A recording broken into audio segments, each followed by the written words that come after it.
گفتم اینها به همه چیز به خاطر پرسماتر آماده هستند. یک چند سایت های اسلامی هم هست، الله هدایتشون کند. یک طرف صورت یگان عالم رو میمونند که این عالم گویا درباره این چه گفت، بعد اون طرف یگان رقاصه، یگان دیگر بیروحه، یگان مرد چیزی دیگر رو میمونند که مردم اساسا به خاطر اون دانشمند یا اون عالم نه، به خاطر همون عکس فحشا به اون سایت میدارد. نام سایت هم یگان سایت اسلامی هست که اینها هم یک گدایان دیگر هستند، برای تماشابین این گونه نوار تیار میکنند. مقصد اینها اصلاح کردن نیست. یک نفر رو اصلاح کنی عکس او رو نمیبری. تو یک نفر زن بیروحه رو اگر اصلاح کردنی شدی، عکس او رو برآورده این مولا درباره این چه گفتگویان به 100,000 و میلیون نفر نشان نمیدی، او اصلا اصلاح نمیشود. با این راه اصلاح کاری این نیست.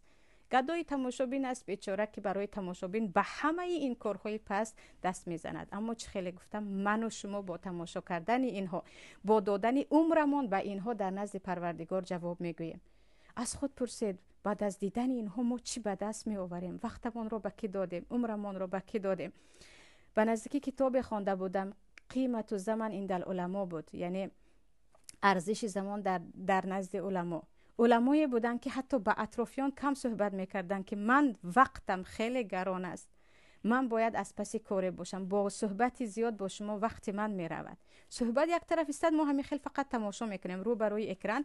یک احمق، خیلی گفتم، یک گروهش روانی که آنها دیگر به تهمت رو بروی دوربین علاج ندارند، با چهره های پنهان میبرند. یک گروه دیگرشان آدم هایی که دیگر با رکلام پول کار میکنه میگویند و زندگیشون همین گونه است. یک گروه دیگر زیر تهدید. خیر، اینها همش یک چی سبب خود را دارد. من و شما لیکن سبب نداریم. من و شما چی میگفته باشیم با تماشا کردن اینها؟